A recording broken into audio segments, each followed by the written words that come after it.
ayat 182. Bismillahirrahmanirrahim. Faman khafa min musin janafan aw isman fa aslaha bainahum fala itsma alaihi innallaha ghafurur rahim.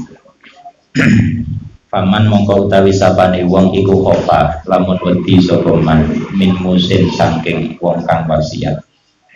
Mukhaffafan iku diwaca enteng, musin wa musaqqalan lan diwaca abot. Muwassin. Jadi ini ada dua qiraah sab'ah. Ada musin, ada muwassin. Jadi boleh dua-duanya. Kayak teng Quran jenengan apa? Musin. Janafan ing kesalahan, ai mailan tegese nyimpang anil haqi saking kebenaran. Fotoan rupane kesalahan, au isman utawa dosa. Bi anta amada kelawan yen to nejo sapa wong dalika ing mengkono janafan. Nejo bi ziyadati kelawan nambahi ala sulusi ing atase sepertiga. Au tahsisi goniyen utawa ngususake wong sugih masalah ning dalem contone. Fa aslahan nuli gawe bagus sapa wong, gawe bagus bainahum ing dalem antarane keluarga sing wasiat dan yang diwasiati. Ai bainal musi tegese antarane wong kang wasiat wal musolah lan wong kang diwasiati sapa lahu al. Gawe bagus mau bil adli kelawan adil ya fala isma mongko ora ana dosa iku maujud, ora ana dosa alaihi ngatasé wong fidalika ing dalem mengkono islah. Innallaha ghafurur rahim. Dah ya, jadi ini kita melanjutkan yang kemarin. Kita yang kemarin membahas tentang wasiat. Orang itu kalau wasiat nggak boleh lebih dari sepertiga, karena nanti yang jatah 2/3 itu haknya ahli waris. Nah sekarang kalau ada orang yang kebablasan, faman khofa min musin janafan, monggo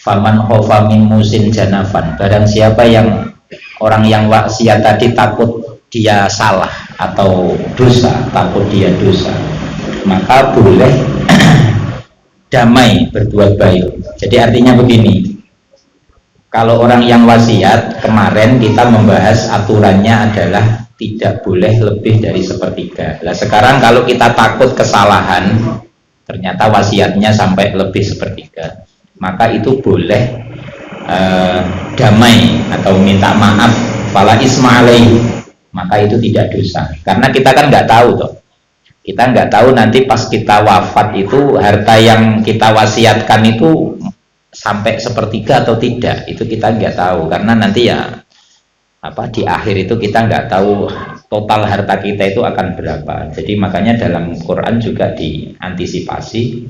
Jadi kalau begitu fala isma alaih, maka tidak dosa.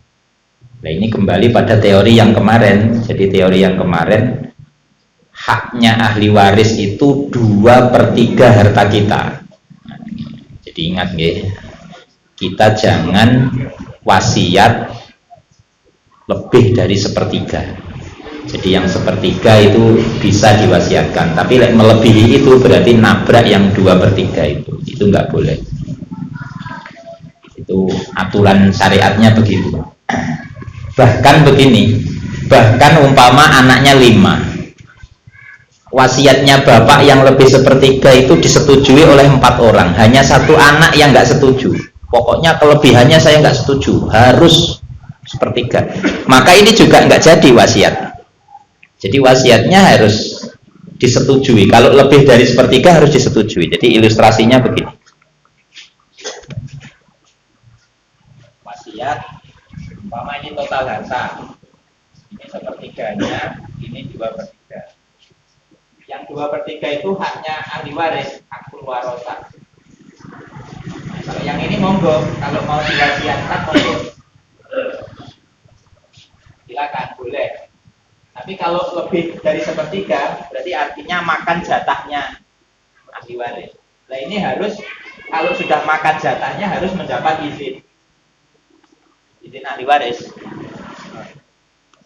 Lah ini nggak sesuai wasiat bapak, ya bapaknya yang salah wasiatnya karena lebih dari sepertiga. Nah itu, jadi harus. Nah makanya nanti boleh fala isma alaih, jadi boleh damai, artinya damai ya saling minta maaf. Jadi dari perwakilan bapak, ya bapak nggak tahu, bapak sudah meninggal, nggak tahu kalau hartanya tinggal sedikit, ternyata yang diwasiatkan lebih sepertiga. Nah itu maka nanti boleh untuk islah fala isma alaih, maka itu tidak dosa. Jadi begitu nggih, itu konsep wasiat. Dan wasiat itu nggak wajib. Kalau dulu wajib, sekarang sudah nggak wajib. Pesen wasiat itu begitu, pesen nanti kalau saya meninggal, ojo aku lah, masa kadung. Pesen kalau meninggal nanti tolong harta saya dikasihkan umpama yatim piatu atau apalah, dikasihkan ke mana. Itu namanya wasiat. Memberikan harta. Kalau wasiat pekerjaan itu namanya bukan wasiat. Kalau istilahnya di fikih namanya isok. Isok itu pekerjaan. Jadi contohnya begini, tolong nanti kalau saya meninggal anak saya diasuh. Jadi mengasuh anak itu kan pekerjaan. Itu namanya isok. Isok. Tolong nanti kalau saya meninggal sawah saya dikelola. Nah itu namanya isok. Pekerjaan. Tapi kalau memberikan hibah atau apa, suruh mengasihkan harta ke orang lain. Nah, jadi kalau praktek hibah itu namanya hibah, tapi setelah meninggal itu wasiat. Nah itu ya, hukumnya ya sama. Hukumnya harus di bawah sepertiga kalau mau wasiat. Baik, selesai. Ini kelanjutan ayat yang kemarin. Sekarang kita masuk ke ayat baru. Ini konteksnya sudah beda ini. Konteksnya sudah nggak bahas wasiat, bahas puasa. Bismillahirrahmanirrahim.